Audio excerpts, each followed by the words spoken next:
Introducing the Brothers Grimm, the publishers of over 200 fairy tales for children.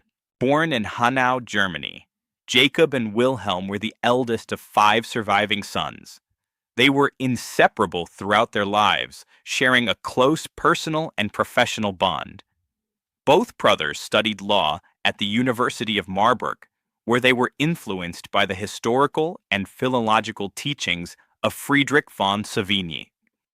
They later worked as librarians and university professors in Kassel and Göttingen, and eventually in Berlin as members of the Royal Academy of Sciences. The enduring legacy of the Brothers Grimm lies in their immense contribution to the preservation of folklore and their profound impact on the study of language and mythology. Their collection of fairy tales has been translated into more than 100 languages and remains a cornerstone of children's literature worldwide, continuously adapted in various forms of media. This tale is the famous brothers Hansel and Gretel. Hard by a great forest dwelt a poor woodcutter with his wife and his 2 children. The boy was called Hansel, and the girl Gretel. He had little to bite and to break, and once, when great dearth fell on the land, he could no longer procure even daily bread. Now when he thought over this by night in his bed, and tossed about in his anxiety, he sighed and said to his wife, "What is to become of us? How are we to feed our poor children, when we no longer have anything even for ourselves?" "I'll tell you what, husband," answered the woman. "Early tomorrow morning, we will take the children out into the forest, to where it is the thickest. There we will light a fire for them, and give each of them 1 more piece of bread, and then we will go to our work, and leave them alone. They will not find a way home again, and we shall be rid of them." "No, wife," said the man, "I will not do that. How can I bear to leave my children alone in the forest? The wild animals would soon come and tear them to pieces." "Oh, you fool," said she. "Then we must all 4 die of hunger. You may as well plane the planks for our coffins." And she left him no peace until he consented. "But I feel very sorry for the poor children, all the same," said the man. The 2 children had also not been able to sleep for hunger, and had heard what their stepmother had said to their father. Gretel wept bitter tears, and said to Hansel, "Now all is over with us." "Be quiet, Gretel," said Hansel. "Do not distress yourself. I will soon find a way to help us." And when the old folks had fallen asleep, he got up, put on his little coat, opened the door below, and crept outside. The moon shone brightly, and the white pebbles which lay in front of the house glittered like real silver pennies. Hansel stooped and stuffed the little pocket of his coat with as many as he could get in. Then he went back and said to Gretel, "Be comforted, dear little sister, and sleep in peace. God will not forsake us." And at daybreak, before the sun had risen, the woman came and awoke the 2 children, saying, "Get up, you sluggards. We are going into the forest to fetch wood." She gave each a little piece of bread and said, "There is something for your dinner, but do not eat it up before then, for you will get nothing else." Gretel took the bread under her apron, as Hansel had the stones in his pocket. Then they all set out together on the way to the forest. When they had walked a short time, Hansel stood still and peeped back at the house, and did so again and again.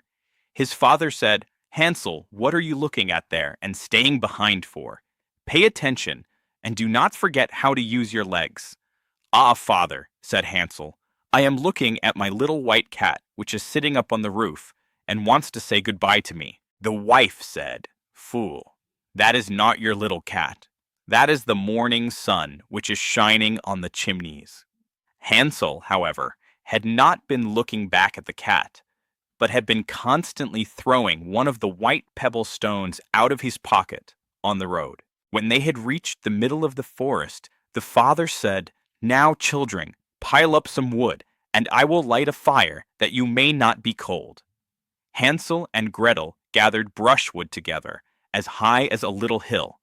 The brushwood was lighted, and when the flames were burning very high, the woman said, "Now, children, lay yourselves down by the fire, and rest "We will go into the forest and cut some wood. When we have done, we will come back and fetch you away." Hansel and Gretel sat by the fire, and when noon came, each ate a little piece of bread, and as they heard the strokes of the wood axe, they believed that their father was near. It was not the axe, however, but a branch which he had fastened to a withered tree, and that the wind blew backwards and forwards. And as they had been sitting such a long time, their eyes closed with fatigue, and they fell fast asleep. When at last they awoke, it was already dark night. Gretel began to cry and said, "How are we to get out of the forest now?"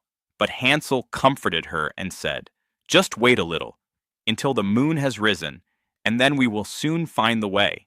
And when the full moon had risen, Hansel took his little sister by the hand and followed the pebbles which shone like newly coined silver pieces and showed them the way.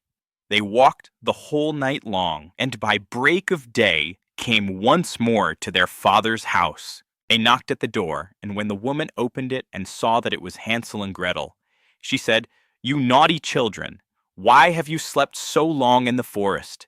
We thought you were never coming back at all." The father, however, rejoiced, for it had cut him to the heart to leave them behind alone. Not long afterwards, there was once more great dearth throughout the land, and the children heard their mothers saying at night to their father, "Everything is eaten again. We have only half a loaf left, and after that the song is ended. The children must go. We will take them farther into the wood, so that they will not find their way out again. There is no other means of saving ourselves." The man's heart was heavy, and he thought it would be better for you to share the last mouthful with your children. The woman, however, would listen to nothing that he had to say, but scolded and reproached him. He who says A must say B, likewise, and as he had given in the first time, he had to do so a second time also. The children, however, were still awake, and had heard the conversation. When the old folks were asleep, Hansel again got up, and wanted to go out and pick up pebbles as he had done before. But the woman had locked the door, and Hansel could not get out. Nevertheless, he comforted his little sister, and said, "Do not cry, Gretel. Go to sleep quietly. The good God will help us." Early in the morning came the woman, and took the children out of their beds. Their piece of bread was given to them, but it was still smaller than the time before. On the way into the forest, Hansel crumbled his in his pocket, and often stood still and threw a morsel on the ground. "Hansel, why do you stop in the ground?" said the father. "I am looking back at my little pigeon, which is sitting on the roof, and wants to say goodbye to me." "Simpleton," said the woman, "that is not your little pigeon. That is the morning sun that is shining on the chimney." Hansel, however, little by little, threw all the crumbs on the path. The woman led the children still deeper into the forest, where they had never in their lives been before. Then a great fire was again made, and the mother said, "Just sit there, you children, and when you are tired, you may sleep a little. We are going into the forest to cut wood, and in the evening when we are done, we will come and fetch you away." When it was noon, Gretel shared her piece of bread with Hansel, who had scattered his by the way. Then they fell asleep, and evening passed, but no one came to the poor children. They did not awake until it was dark night, and Hansel comforted his little sister and said, "Just wait, Gretel, until the moon rises, and then we shall see the crumbs of bread which I have strewn about. They will show us our way home again." When the moon came, they set out, but they found no crumbs, for the many thousands of birds which fly about in the woods and fields had picked them all up. Hansel said to Gretel, "We shall soon find the way," but they did not find it. They walked the whole night and all the next day too, from morning till evening, but they did not get out of the forest, and were very hungry, for they had nothing to eat but 2 or 3 berries which grew on the ground. And as they were so weary that their legs would carry them no longer, they lay down beneath a tree and fell asleep. It was now 3 mornings since they had left their father's house. They began to walk again, But they always came deeper into the forest, and if help did not come soon, they must die of hunger and weariness. When it was midday, they saw a beautiful snow-white bird sitting on a bough, which sang so delightfully that they stood still and listened to it. And when its song was over, it spread its wings and flew away before them, and they followed it until they reached a little house, on the roof of which it alighted. And when they approached the little house, they saw that it was built of bread and covered with cakes, but that the windows were of clear sugar. "We will set to work on that," said Hansel, "and have a good meal. I will eat a bit of the roof, and you, Gretel, can eat some of the window. It will taste sweet." Hansel reached up above and broke off a little of the roof to try how it tasted, and Gretel leaned against the window and nibbled at it. Then a soft voice cried from the parlor, "Nibble, nibble, gnaw. Who is nibbling at my little house?" The children answered, the wind, the heaven-born wind," and went on eating without disturbing themselves. Hansel, who liked the taste of the roof, tore down a great piece of it, and Gretel pushed out the whole of one round window pane, sat down, and enjoyed herself with it. Suddenly the door opened, and a woman as old as the hills, who supported herself on crutches, came creeping out. Hansel and Gretel were so terribly frightened that they let fall what they had in their hands. The old woman, however, nodded her head and said, "Oh, you dear children, who has brought you here? Do come in and stay with me. No harm shall happen to you." She took them both by the hand and led them into her little house. Then good food was set before them, milk and pancakes with sugar, apples and nuts. Afterwards, two pretty little beds were covered with clean white linen, and Hansel and Gretel lay down in them and thought they were in heaven. The old woman had only pretended to be so kind. She was in reality a wicked witch who lay in wait for children, and had only built the little house of bread in order to entice them there. When a child fell into her power, she killed it, cooked and ate it, and that was a feast day with her. Witches have red eyes and cannot see far, but they have a keen scent like the beasts, and are aware when human beings draw near. When Hansel and Gretel came into her neighborhood, she laughed with malice and said mockingly, "I have them. They shall not escape me again." Early in the morning, before the children were awake, she was already up, and when she saw both of them sleeping and looking so pretty, with their plump and rosy cheeks, she muttered to herself, "That will be a dainty mouthful." Then she seized Hansel with her shriveled hand, carried him into a little stable, and locked him in behind a grated door.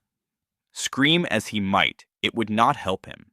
Then she went to Gretel, shook her till she awoke, and cried, "Get up, lazy thing, fetch some water, and cook something good for your brother. He is in the stable outside, and is to be made fat. When he is fat, I will eat him." Gretel began to weep bitterly, but it was all in vain, for she was forced to do what the wicked witch commanded. And now the best food was cooked for poor Hansel, but Gretel got nothing but crab shells. Every morning the woman crept to the little stable and cried, "Hansel, stretch out your finger that I may feel if you will soon be fat." Hansel, however, stretched out a little bone to her, and the old woman, who had dim eyes, could not see it and thought it was Hansel's finger, and was astonished that there was no way of fattening him. When 4 weeks had gone by, and Hansel still remained thin, she was seized with impatience and would not wait any longer. "Now then, Gretel," she cried to the girl, "stir yourself and bring some water. Let Hansel be fat or lean. Tomorrow I will kill him and cook him." Ah, how the poor little sister did lament when she had to fetch the water, and how her tears did flow down her cheeks. "Dear God, do help us," she cried. "If the wild beasts in the forest had but devoured us, we should at any rate have died together." "Just keep your noise to yourself," said the old woman. "All that won't help you at all." Early in the morning, Gretel had to go out and hang up the cauldron with water and light the fire. "We will bake first," said the old woman. "I have already heated the oven and kneaded the dough." "We will bake first," said the old woman. "I have already heated the oven and kneaded the dough." She pushed poor Gretel out to the oven, from which flames of fire were already darting. "Creep in," said the witch, "and see if it is properly heated, so that we can put the bread in." And once Gretel was inside, she meant to shut the oven and let her bake in it, and then she would have eaten her too. But Gretel saw what she had in her mind and said, "I do not know how I am to do it. How do I get in?" "Silly goose," said the old woman. "The door is big enough. Just look, I can get in myself." And she crept up and thrust her head into the oven. Then Gretel gave her a push that drove her far into it, and shut the iron door, and fastened the bolt. Oh, then she began to howl quite horribly, but Gretel ran away, and the godless witch was miserably burned to death. Gretel, however, ran like lightning to Hansel, opened his little stable, and cried, "Hansel, we are saved. The old witch is dead." Then Hansel sprang out like a bird from its cage when the door is opened. How they did rejoice and embrace each other, and dance about and kiss each other. And as they had no longer any need to fear her, they went into the witch's house, and in every corner there stood chests full of pearls and jewels. "These are far better than pebbles," said Hansel, and thrust into his pockets whatever could be got in. And Gretel said, "I too will take something home with me," and filled her pinafore full. "But now we must be off," said Hansel, "that we may get out of the witch's forest." When they had walked for 2 hours, they came to a great stretch of water. "We cannot cross," said Hansel. "I see no footplank and no bridge." "And there is also no ferry," answered Gretel. "But a white duck is swimming there. If I ask her, she will help us over." Then she cried, little duck, dost thou see? Hansel and Gretel are waiting for thee. There's never a plank or bridge in sight. Take us across on thy back so white." The duck came to them, and Hansel seated himself on its back, and told his sister to sit by him. "No," replied Gretel, "that will be too heavy for the little duck. She shall take us across, one after the other." The good little duck did so, and when they were once safely across, and had walked for a short time, the forest seemed to be more and more familiar to them, and at length they saw from afar their father's house. And they began to run, rushed into the parlor, and threw themselves round their father's neck. The man had not known one happy hour since he had left the children in the forest. The woman, however, was dead. Gretel emptied her pinafore until pearls and precious stones ran about the room, and Hansel threw one handful after another out of his pocket to add to them. Then all anxiety was at an end, and they lived together in perfect happiness.